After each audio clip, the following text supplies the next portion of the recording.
Thank you very much, Ken, and good morning, ladies and gentlemen. And I'm so pleased to see so many people here today. I think it's going to be a really great day when we can work closely together to learn a lot about localism and take those findings back and talk to each other over lunch and take back the findings to local councils. I wanted to just talk for 15 or 20 minutes or so just to explain a little bit about NALC and a little bit about how I see the future direction of the association going and how it's going to work more closely with county associations and with local councils to make sure that we really do deliver on this exciting localism agenda. And so my first slide really has the word together on it. And if you remember one thing from what I'm going to say today, it's about together. It is about working together to support communities. It's about the association supporting county associations, supporting local councils to deliver the localism agenda. It's also a way to get an introduction to the sort of the whole Scottish thing, because it's obviously better together if we work together. Not that I'm declaring our own vote, as I'm not sure. But I will come back to Scotland at the end, if that's okay. So I am new in post. I started in April, and I thought it'd be helpful just to give you a bit of a feedback on what's been happening over those last 6 months. In terms of my background, I have previously worked for principal authorities and also the Local Government Association, and most recently I was a director at Ipswich Borough Council in Suffolk, where I was responsible for culture, communities and leisure. And Ipswich wasn't parished, but I did do quite a lot of work in Suffolk with setting up local arrangements to coordinate work between the county council and parishes. But one of the interesting things I did discover at Ipswich, which repeated some experience I had in London, was that principal authorities are often quite remote from their local communities. And they set up very expensive, and I worked on setting up very expensive area arrangements to devolve services down to unelected people and to councillors. And it always struck me that the much more obvious way of doing this would be to parish urban areas. So it's really great to have joined NALC at a time when we really do have that opportunity to drive forward more parishes in urban areas, which I think will help with the whole devolution and localism agenda. Because I'm new to the sector, because my experience mostly has been with districts, counties and London boroughs, I thought it was important to get out and about. So I'm going out to try to learn as much as possible about the sector, visiting councils, visiting county associations, hearing your concerns and what we as a national association can be doing to help you in your work. And I'd like to thank everybody who has invited me to come and visit them. As I was new and naive to the job, people were inviting me to come to AGM, County Association AGM, so I was blithely in the first few weeks saying, yes, I'd love to come, that'd be really great to come to Devon and Durham and Yorkshire and wherever. And then, of course, I suddenly discovered that they all take place at pretty much the same time, and they all take place on Saturdays. So I think most of my Saturdays for the next 2 months are kind of like traipsing around the country, but I'm looking forward to that. In terms of my first impressions of the sector, I think I'm really impressed or surprised by how diverse it is. It is very, very different in terms of size, in terms of challenges facing local communities, in terms of people involved. But what is common amongst all that diversity is the passion and commitment of everybody involved in the sector, and I think that's very different from principal authorities. It's just unfortunate that sometimes all that passion and commitment is not focused on the same thing. There are very strong views held by people, and often very different views about the same issue. But the other first impression I've got is that parishes and local councils and town councils are really up for the challenge of localism. They really want to make it work. And I think today will be a great source of advice on how we can work together to deliver localism. So I think it's a really great opportunity we've got at the moment on the back of the localism legislation.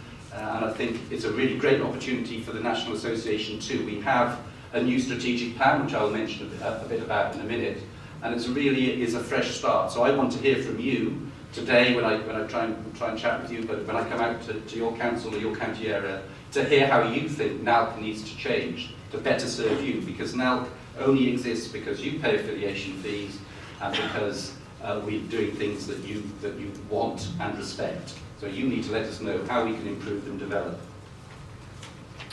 In terms of a little bit about the National Association, I thought I'd set out some of the work that we do, and also some of my thoughts on areas where we probably need to improve already. And I think in terms of strengths, it's without doubt that we're very influential with government departments. We have a key role on the Department of Communities and Local Government's Partnership Board, which is a board that is shaping thinking around localism over the next few years. And that really is a seat inside the tent, working on developing policy, shaping grants, and hopefully making sure that national government doesn't make ridiculous decisions about legislation that can't be implemented at a parish level. I also think our other strength, which I've mentioned a bit already, is committed councillors. That's committed councillors in parish councils, but also committed councillors on the National Council of the National Association. And they're eager for change. They want to see things done differently. And that's great as a new chief executive coming in to have a chairman like Ken, an executive committee, who say to me, you don't need to do things like it's been done in the past, you can do new things, you need to get out and about, find out what member councils want and really help them deliver. I think we already provide a lot of quality services. I recognise there are things we can do better. And we do that with quite a small HQ staff, around about 14, at a budget of about £1 million, 70% of which comes from affiliation fees and 30% from other income. But probably the greatest strength is the partnership with the county associations. There is no way that the National Association can operate on its own. It has to work with county associations that are absolutely vital to provide you with the day-to-day advice and guidance that you need with dealing with local issues.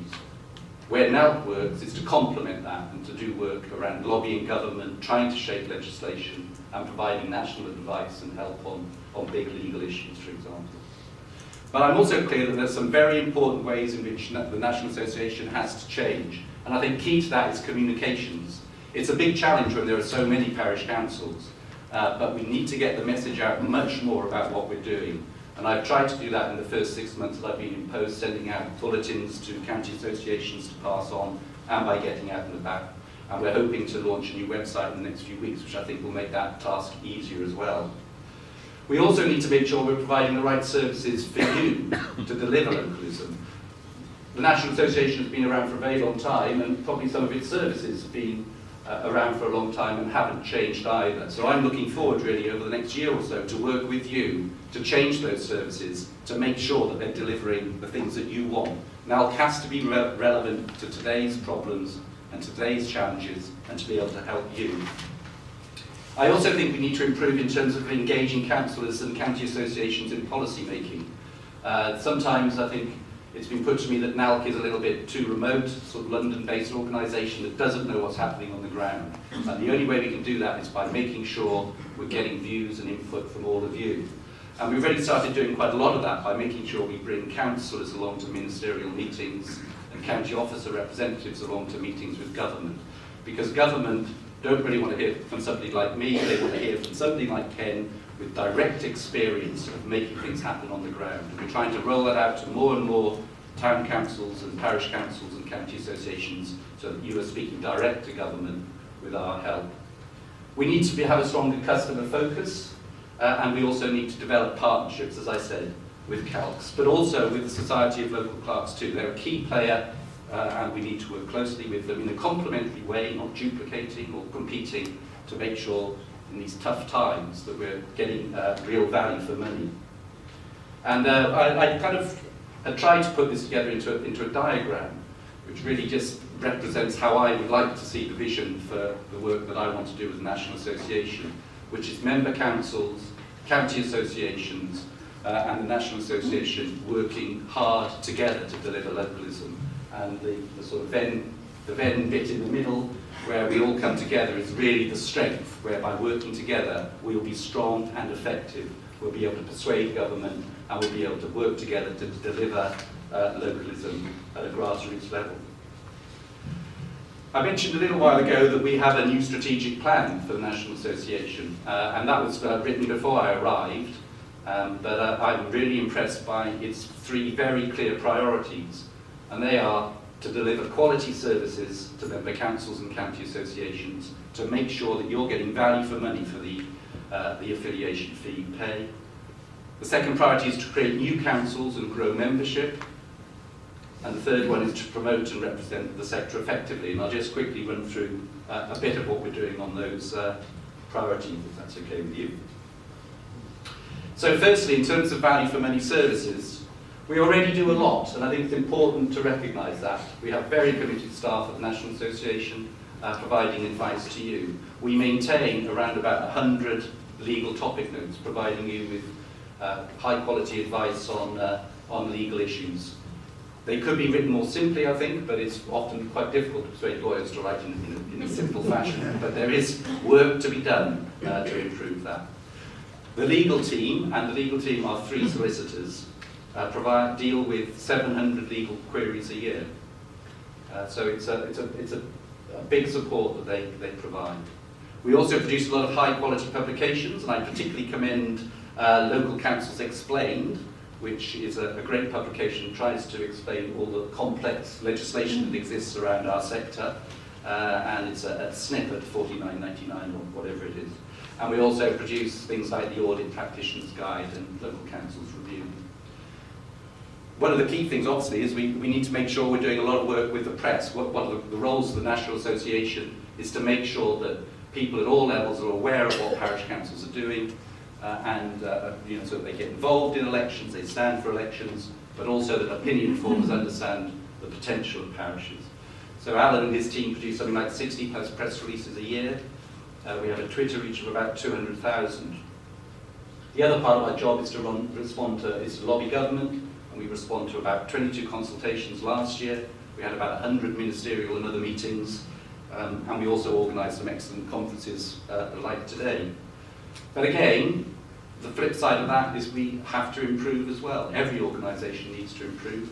And some of the areas where I think we need to do some work over the next few years is about reviewing our services to ensure they're meeting the new needs. We have to do work to promote improvement and development within the sector. And I'm pleased that the Quality Council scheme will be renamed and relaunched shortly. And the Quality Council scheme is one of those examples of those things where people are very passionate. Some people are really strong supporters and some people have their reservations. But I think it's really key that as a sector we deliver on that in the next few months and years. NALC also needs to start looking at what new services could be provided. What are the new things that are coming on stream that local councils will need help with?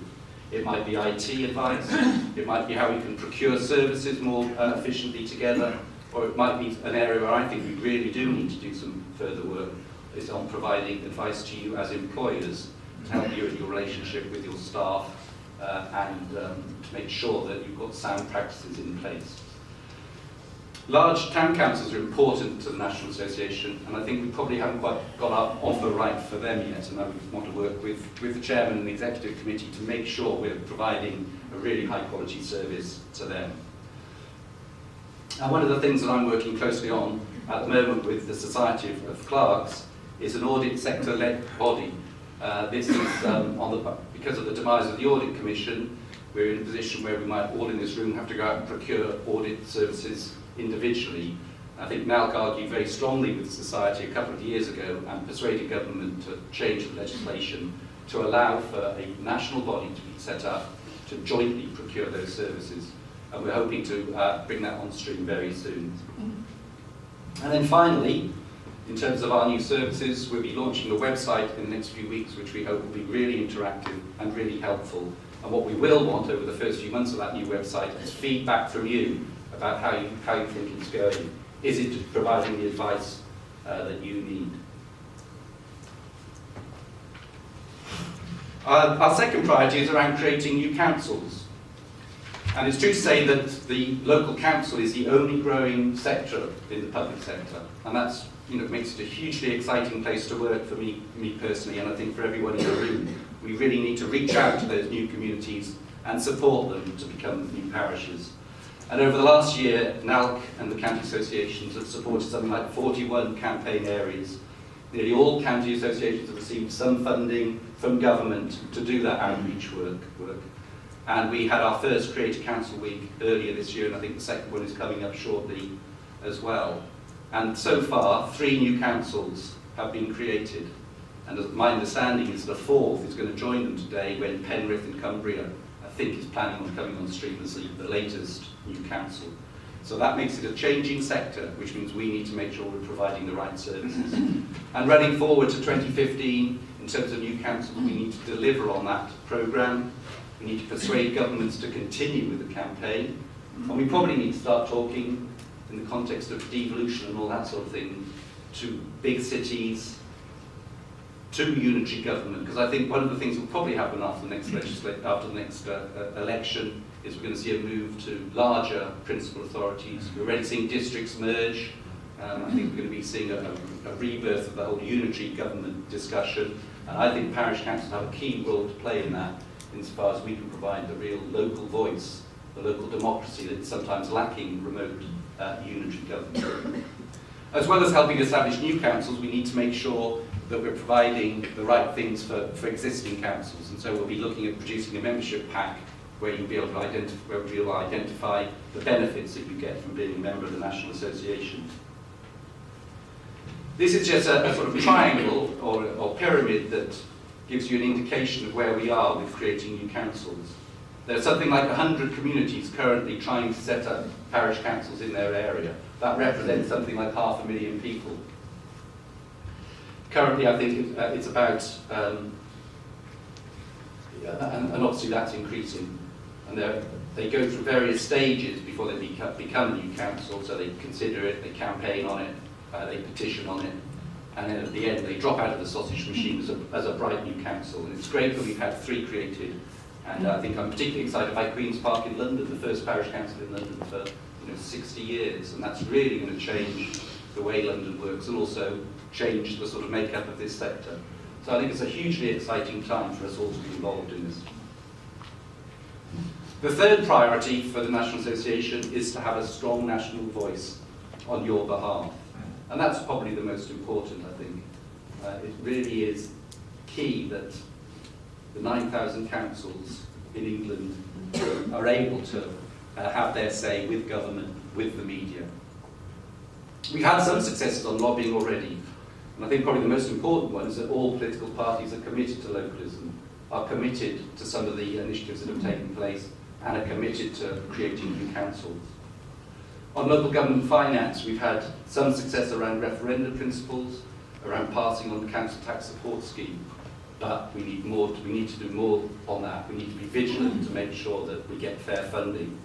And we've had some success with modernising arrangements for parish councils, such as the reform of cheque signing, dispatch electronic agenda. And we've also, the other thing we do around national lobbying is promoting the work of local councils in the national media, and I'll come back to that in a minute. In terms of the next steps around this priority, we need to have a very clear, short, sharp set of priorities. One thing that people have said to me as I've gone around and spoken to county associations is that sometimes NALC tries to do too much, and we need to focus on a few clear things and persuade government and political parties to back that. So we have now produced a short manifesto with 3 main objectives, which Ken and others will be taking to the party conferences in the next few weeks. We also need to increase government's understanding of finance. I think at the moment, civil servants sitting in London don't really understand what the implications of some of their decisions are for you on the ground. And we need to get roundtables where we get those civil servants in to hear about the realities of finance for parishes. And I think we need to extend our influence across government. At the moment, we're very influential with the DCLG, but there are other bits of the government that we need to be engaged with too. And we also need to engage with think tanks so that when they're producing reports about the future of local democracy or whatever it might be, parishes are in there so that we're not overlooked, so that our sector continues to go from strength to strength. And I think the other thing is to make sure we build the sector's reputation.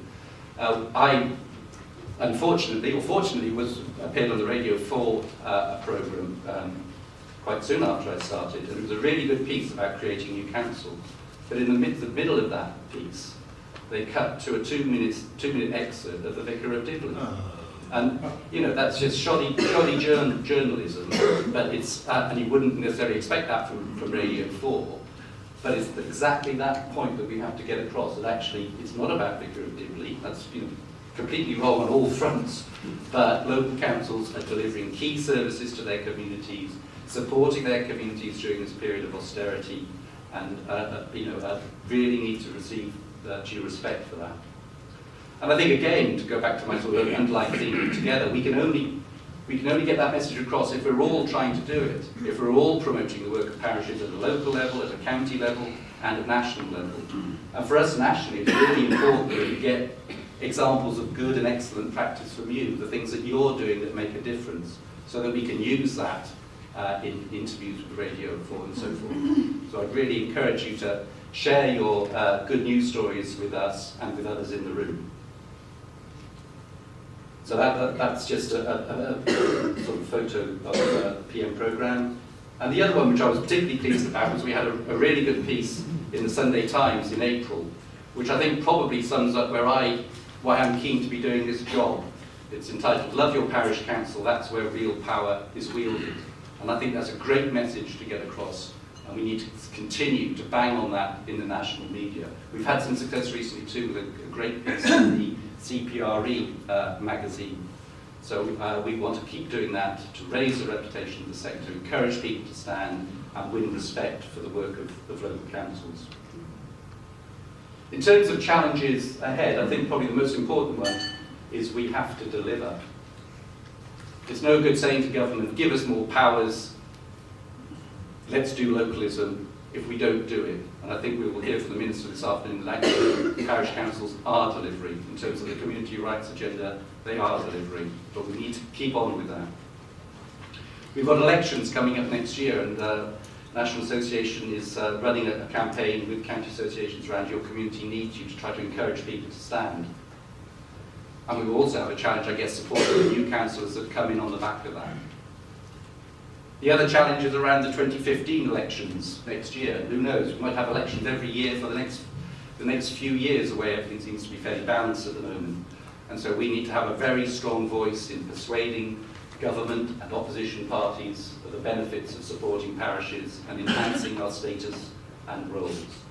I think a challenge is to make the new Quality Council scheme work and be delivered, and for more councils to take it up in the old scheme. And the challenge, I guess, overall is to work together to improve local communities. As well as challenges, there are opportunities, and I think I can't really go today without talking about Scotland. Today's vote in Scotland is absolutely amazing, and an amazing opportunity for us. Whatever happens, there will be a new constitutional settlement for the UK. And I think there will be a push for greater devolution to cities and regions. And I think we have to make sure we're in that game. That as part of the constitutional settlement going forward, they need to recognise the role of parish and town councils. And I would suggest community councils in Wales and Scotland. And that means more of them. It means giving more powers, fairer funding, and ensuring that they have the capacity to deliver a very complex agenda. And that's what we're arguing in the NALC manifesto that Ken will be taking to the party conferences, that we need stronger local democracy, that we need fairer funding, and we need more powers. And so I think it's only by working together that we'll be able to get that message across, secure those additional responsibilities and funding, and really make a difference to local communities. So I'm looking forward to working together with you over the coming years to deliver localism and make it a reality.